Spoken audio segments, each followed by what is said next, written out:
प्रिय भाई एवं बहनों, आप लोग को हमारे चैनल सत्यम एमएस में स्वागत है। आज हम आप लोग के बीच ये बतलाने जा रहे हैं कि कौन पुरुष सुषुप्त है, यानी कौन पुरुष सोया हुआ है, कौन पुरुष निद्रावस्था में है, कौन पुरुष इस संसार से मोहित है, कौन पुरुष इस संसार के जाल में फंसा है। इसके चलते वह संसार में सोया हुआ जाना जाता है। इसके बारे में आज हम आप लोग को ज्ञान प्रदान करने जा रहे हैं कि सुषुप्त पुरुष कौन है। सुषुप्त पुरुष कौन है, इसके बारे में ज्ञान प्रदान करने जा रहे हैं। सुषुप्त प्राणी वह है जो सांसारिक कामनाओं, वासनाओं, आसक्तियों, इच्छाओं से घिरा हुआ है, दबा हुआ है, जो संसार की आसक्तियों से दबा हुआ है। सुषुप्त प्राणी तमोगुणी स्वभाव का होता है। सुषुप्त प्राणी तमोगुणी स्वभाव का होता है, जो अज्ञान से आच्छादित रहता है, अज्ञान से ढका रहता है, उसका ज्ञान दबा हुआ रहता है और अज्ञान उस पर हावी रहता है। यानी अज्ञान से सना हुआ प्राणी ही सुषुप्त माना जाता है। इस तरह से आप लोग के हम ज्ञान प्रदान करने जा रहे हैं कि गीता अध्याय 14 श्लोक 8 में भगवान श्री कृष्ण चंद्र जी ने अर्जुन जी को बताया है कि हे अर्जुन, तमोगुण समस्त देहाभिमानियों को मोहित करने वाला होता है। भगवान श्री कृष्ण जी अर्जुन जी को कहते हैं कि तमोगुण समस्त देहाभिमानियों को मोहित करने वाला होता है। जो तमोगुण अज्ञान से उत्पन्न होता है, यानी अज्ञान पूर्वक जो मनुष्य कर्म करता है, अज्ञान पूर्वक सब कुछ सोचता, बोलता एवं करता है, यानी ज्ञान से उसे मतलब नहीं रहता, उसे तमोगुण वाला कहते हैं, तमोगुण स्वभाव वाला कहते हैं, तमोगुण गुण वाला कहते हैं।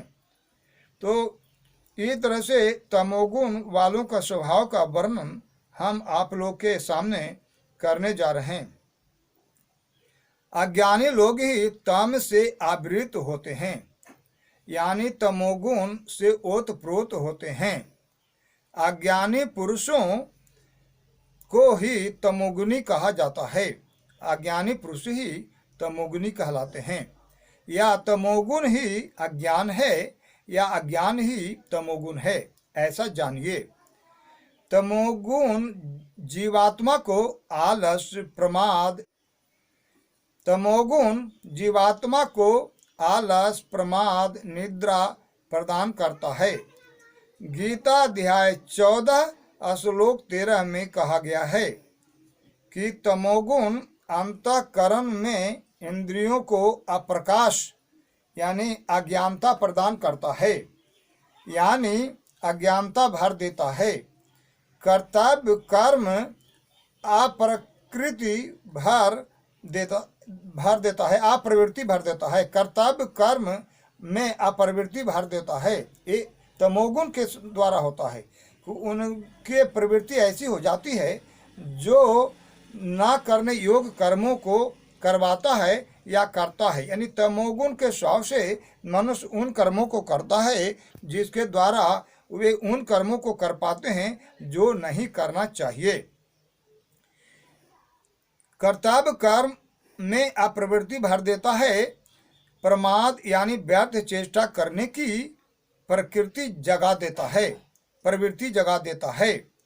आलस और निद्रा द्वारा माता हुआ रहता है, यानी आलस और निद्रा से वह ग्रस्त रहता है। आलस के मतलब किसी भी कार्य को करने में हिचकिचाता है, किसी के काम को करने में विलंब करता है, किसी भी काम को करने से दूर भागता है। तो ये तरह से आलस के द्वारा उसका आलस में वह पड़ा रहता है। आलस में उसको बहुत बड़ी क्षति भी होती है, हानि भी होती है। वो समय अनुसार कार्य को नहीं कर पाता। तो निद्रा, और वह निद्रा वशीभूत होता है, सोने में ज़्यादा समय प्रदान करता है, सोने में ज़्यादा समय खर्च कर पाता है। उसका समय ज़्यादा सोने में या और आलस में ही व्यतीत होता रहता है। वह आराम में समय गंवाता रहता है, वह आराम में समय गंवाता रहता है। तमोगुण के द्वारा केवल अज्ञान ही प्राप्त होता है, अज्ञान ही केवल प्राप्त होता है तमोगुण के द्वारा। यानी अज्ञान को ही तमोगुण कहा जाता है, या तमोगुण से अज्ञान उत्पन्न होता है। गीता अध्याय 14 श्लोक नंबर 17 में भी कहा गया है कि तमोगुण से प्रमाद और मोह की वृत्तियां उत्पन्न होती हैं। यानी तमोगुण से प्रमाद और मोह की वृत्तियां उत्पन्न होती हैं। इसका अभिप्राय, प्रमाद का मतलब समय को व्यर्थ में गंवाना, वैसा कार्य करना जो व्यर्थ जाता है, उससे लाभांश नहीं होता, उससे लाभ नहीं प्राप्त होता, उससे केवल समय की बर्बादी होती है। और मोह का मतलब होता है वह मोह उत्पन्न करता है। मोह के द्वारा संसार में बंधन होता है, संसार के प्रति आसक्ति होती है, परिवार वालों के प्रति आसक्ति होती है, कुटुंब जनों वालों की प्रति आसक्ति होती है। और इसी में ग्रस्त होकर के वे जैसा संसार में लोग चल रहे हैं, जैसा कर्म स्वभाव आचरण कर रहे हैं, उसी तरह के अन्य लोग भी कर्म करने में संलग्न रहते हैं। इस तरह से मोह में पड़ करके जो ना करने योग्य भी कर्म कर डालते हैं। तो इस तरह की प्रवृत्ति वाले मनुष्यों को सुसुप्त कहा जाता है। तो गीता अध्याय 14 श्लोक नंबर 8 में श्री कृष्ण जी ने अर्जुन को बताया है कि हे अर्जुन, तमोगुण समाज देहाभिमानियों को मोहित करने वाला होता है। जो तमोगुण अज्ञान से उत्पन्न होता है, यानी अज्ञानी लोग ही तम से आवृत होते हैं। तमोगुण ओतप्रोत होते हैं, तमोगुण से ओतप्रोत होते हैं। अज्ञानी पुरुषों को ही तमोगुणी कहा जाता है, या तमोगुण ही अज्ञान है, या अज्ञान ही तमोगुण है। तमोगुण अज्ञान स्वरूप है। तमोगुण के द्वारा अज्ञान प्राप्त होता है। अज्ञान के द्वारा वही कर्म होते हैं, वही कर्म बनते हैं जो ना करना चाहिए। यानी तमोगुणी लोग अनुचित कर्म को करते हैं, अन्यायपूर्वक कर्म को करते हैं, न्याय पूर्वक और धर्म संगत कार्य नहीं करते, यानी सदैव अनुचित कर्म करने में संलग्न रहते हैं। मारना, पीटना, छीनना, झपटना, चोरी जारी करना, हिंसा इत्यादि करना तमोगुण के अंतर्गत ही हैं। यानी तमोगुण वाले सदैव उल्टा स्वभाव के कर्म करते हैं। तमोगुण वाले मानवीय धर्म से विपरीत आचरण, बर्ताव एवं कर्म करते हैं। तो इस तरह से तमोगुण के बारे में आप लोग जान रहे हैं कि तमोगुण वाले का स्वभाव, गुण, प्रवृत्ति और कर्म क्या होता है। सदैव उल्टा सोच, विचार, कथन इत्यादि होता है।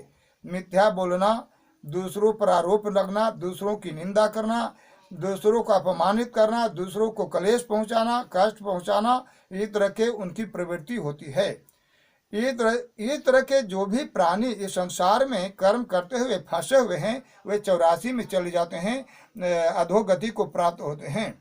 वे परम गति को नहीं प्राप्त होते, आवागमन में आते जाते रहते हैं, यानी आवागमन से रहित नहीं होते, मोक्ष को प्राप्त नहीं करते।